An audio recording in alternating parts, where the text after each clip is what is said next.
안녕하십니까. 국회 예산정책처 행정예산 분석과장 이종구입니다. 오늘은 외교통일위원회 소관 결산 분석에 대해서 설명드리겠습니다.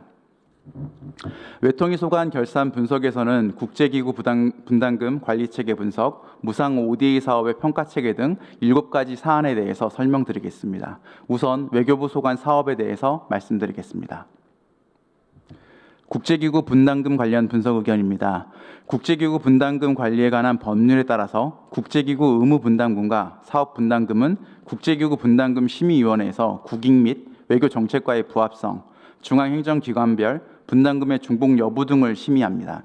다만 국제금융기구 및 녹색기후기금에 납입하는 출자금 및 출연금은 해당 법률의 적용을 받지 않는다고 명시되어 있습니다. 2023년도 기준으로 외교부 소관의 국제기구 분담금 납부를 위하여 예산은액 6,618억 원 중 6,603억 원을 집행하였습니다. 국제기구 분담금 관리와 관련해선 2가지 사항을 고려할 필요가 있습니다. 우선 의무 분담금 미납 관련 사안입니다. 2023년의 경우 외교부 소관 의무 분담금 중에서 유로 환율 변동에 따른 환차손, 회계연도 불일치 등으로 인하여 미납액이 25억 원 발생하였습니다. 규모 자체는 크지 않지만 의무 분담금은 국제사회와의 약속으로 의무적 지출이기 때문에 국가재정법상 이용제도 등을 활용하여 고지받은 분담금을 납부액에 조금 더 노력할 필요가 있어 보입니다. 다음으로 분담금 관리 기준의 일관성과 관련된 사안입니다. 2023년과 2024년 국제질병퇴치금에 편성되었던 CEPI, GPI, 글로벌 펀드 등의 분담금이 심의위원회의 심의 대상에 포함되지 않았습니다. 외교부는 이에 대해서 해당 사업들이 기금 사업이기 때문에 심의 대상에서 제외했다고 설명하고 있습니다. 그러나 과학기술정보통신부 소관의 방송발전기금에서 납부하는 분담금의 경우에는 심의 대상이 되었다는 점을 고려하면 외교부의 설명은 일부 설득력이 부족하다고 보여집니다. 기금 편성 사업이라고 할지라도 사실상 그 재원의 재원이 어디에서 발생하는가 보다는 해당 재원을 통한 목적이 국제분담금이라는 것을 고려해서 국제분담금 관리 기준에 편입하여 평가하고 적정성을 확인할 필요가 있겠습니다. 다음은 무상 ODA 사업의 평가책에 관련된 사안들입니다. 무상 ODA 사업에 대한 평가는 시기별로 사전평가, 중간평가, 종료평가, 사후평가로 구분됩니다. 이 중 종료평가 및 사후평가는 사업의 종료 이후에 수행하는 것으로서 사업 수행 결과에 대해서 투명성 및 책임성을 확보하고 평가 결과를 한류함으로써 유사사업 추진에 대한 교훈을 얻거나 ODA 전략 수립에 활용할 수 있습니다.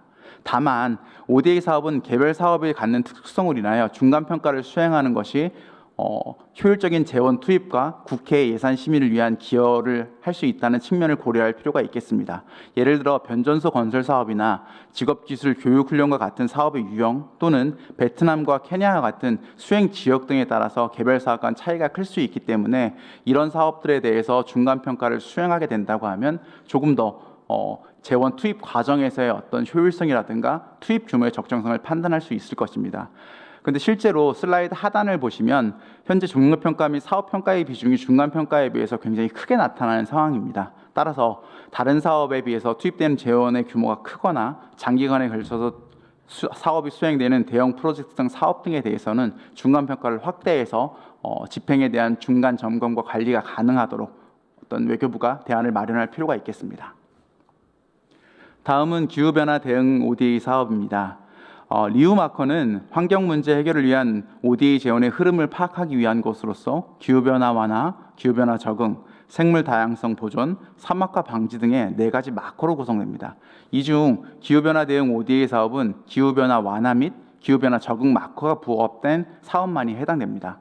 슬라이드 하단의 표를 보시면 기후변화 완화 및 적응 사업의 약정액 규모가 나와 있습니다. 두 마커 모두 약정액 규모가 대체로 증가하는 추세입니다. 우리나라에서도 이런 기후변화 대응 ODA 사업을 강화하겠다는 흐름을 22년, 23년, 24년 매년 ODA 시행계획을 발표할 때 강조하고 있습니다. 기후변화 대응 ODA 사업의 재원기를 정확하게 파악하기 위해서는 리우 마커 표기를 누락하지 않는 것이 중요합니다. 그럼에도 불구하고 현재 무상 ODA 사업에 농림수산 분야 등 일부 사업에서 리우 마커를 표기하지 않는 사례가 발견됩니다. 이로 인해서 OECD 닥에 보고되는 기후변화 대응 ODA 사업의 규모가 우리나라가 실제 기여하는 것보다 과소하게 집계돼서 나타나는 문제가 발생하고 있습니다. 따라서 외교부는 무상의 ODA 총괄 기관으로서 관련된 기후변화 대응 ODA에 대한 마커들을 그 사업 수행 부처와 어떤 기관들이 무상 원조 사업 시행 계획 단계에서부터 면밀하게 파악해서 표기하도록 하는 부분을 어떤 관리할 필요가 있겠습니다.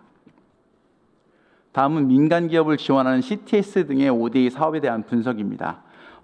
혁신적 기술 협력 프로그램을 의미하는 CTS 사업은 국내외의 예비 창업가 또는 스타트업 등을 개발 협력 분야에서 지원함으로써 ODA 사업의 효과성을 제고하고자 하는 사업입니다. ODA 사업은 수원국가의 신뢰관계를 유지하기 위하여 안정적으로 사업을 유지하는 것이 중요하지만 슬라이드 하단의 표와 같이 한국국제협력단의 품질 검증 결과 기업의 재무 상태 악화와 성과지표 미달성으로 이 CTS 사업이 중단된 사례가 발생하고 있습니다. 현재는 사업 선정 단계에서 기업의 재무적 또 기술적 수준에 대한 검증을 진행하고 있으나 사업의 안정적 운영을 위해서는 그 집행 단계에서 중간 단계에서도 이런 부분을 면밀하게 점검할 필요가 있어 보입니다. 사업의 집행 단계에서도 추진 현황에 대한 점검을 강화함으로써 사업의 중단 위험을 인식하고 사업이 안정되게 유지될 수 있도록 적절한 조치가 중간 과정에 취해질 필요가 있겠습니다. 다음은 소규모 무상원조 사업 관련 분석입니다. 소규모 무상원조 사업은 수원국에 대하여 연간 $50만 이하의 지원을 수행하는 ODA 사업입니다. 아시아 태평양, 아프리카, 중남미, 중동 CIS 지역별로 소규모 무상원조 사업을 수행하고 있습니다. 일반적으로 N-2년도 ODA 사업을 선정하는 반면에 소규모 무상원조 사업은 N년도, 다시 말해 당해년도에 예산을 총액을 기준으로 해서 사업을 편성하게 됩니다. 2023년도 기준 예산현액 771억 원 중 572억 원을 집행하고 145억 원을 이월하였으며 54억 원을 불용하였습니다. 하단의 표를 보시면 21년, 22년에 비해서 2023년의 집행률이 크게 감소하였음을 알 수 있습니다. 이와 같은 집행 실적의 부진은 당해년도에 세부 사업을 선정하는 점 외에도 2023년 사업 수행 과정에서 집행 가능성에 대한 충분한 검토가 사전적으로 부족하였기 때문에 발생한 것으로 보입니다. 따라서 차후 소규모 무상 원조 사업을 수행함에 있어서도 연도 내 집행 가능성을 보다 면밀하게 검토해서 적정 규모의 예산을 편성할 필요가 있고, 또한 집행 과정에서도 이러한 사업의 이월이나 불용이 발생하지 않도록 적절한 재원 관리가 필요할 것으로 보입니다. 다음은 정상 및 총리 외교 사업의 예비비 활용 증가입니다. 외교부는 대통령과 총리의 국제회의 참가 및 외빈 영접에 관련된 의전을 수행하고 있습니다. 2023년도 기준 정상 및 총리 외교 사업의 경우 예비비 328억 5,900만 원을 배정받아 예산 현액은 577억 9,800만 원입니다. 예비비를 배정받기 위해서는 본 예산을 편성할 다시 예측할 수 없어야 되고 다음 연도 예산 편성을 기다릴 수 없을 정도로 긴급한 사안이어야 합니다. 또한 확정된 예산으로 충당할 수 없는 불가피한 초과 지출의 필요성이 있어야 합니다. 슬라이드 하단의 표를 보시면 최근 10년간 예산 및 예비비 현황이 나와 있습니다. 다른 연도와 달리 2023년도의 경우에는 예비비 배정액이 당초 본예산 예산 편성액보다 더 큰 상황입니다. 예비비 배정은 국회 심의를 거치지 않고 지출에 대한 국회의 사후 승인이 이루어지는 구조로 되어 있습니다. 따라서 국회 예산 심의 확정권을 존중한다는 차원에서는 예비비의 사용을 최소화할 필요가 있겠습니다. 따라서 외교부는 정상 및 총리 외교와 관련해서 사전에 그 관련된 사업국가의 협의를 강화하고 이를 통해서 적정 수준의 예산을 편성해서 중장기적으로는 예비비 활용을 최소화하는 방향으로 재원 운영을 해나갈 필요가 있겠습니다. 다음은 통일부의 통일플러스 센터 사업에 관한 분석 의견입니다. 통일부는 지역에 산재한 북한 이탈 주민 지역 적응센터, 다른 말로 하나센터라고 부릅니다. 그리고 통일관 등 통일 관련 인프라를 통합하여 통일행정 서비스를 원스톱으로 제공하기 위해 강원도, 경기도, 충청남도에 통일플러스 센터를 구축 중에 있으며 인천 및 호남센터는 이미 개소하여 운영 중에 있습니다.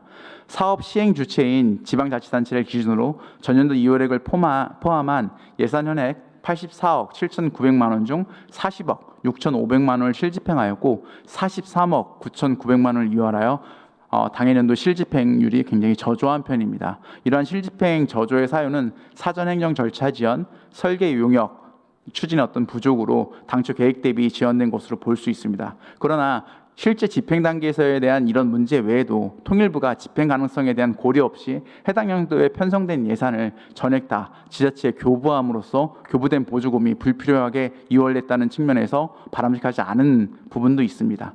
따라서 통일부는 해당 지자체와 긴밀하게 협력해서 교부된 보조금이 재2월되지 않도록 사후적인 관리를 강화할 필요가 있도록 할 필요가 있으며, 관련된 다른 형태의 어떤 지자체에 교부하는 보조 사업에 대해서는 매년 2회에 나눠서 분할하여 교부하거나 혹은 분할 시기에 따라서 집행 가능성 등을 검토해서 적정 금액을 교부해서 보다 효율적인 재원 운영이 되도록 노력할 필요가 있겠습니다. 이상입니다. 감사합니다.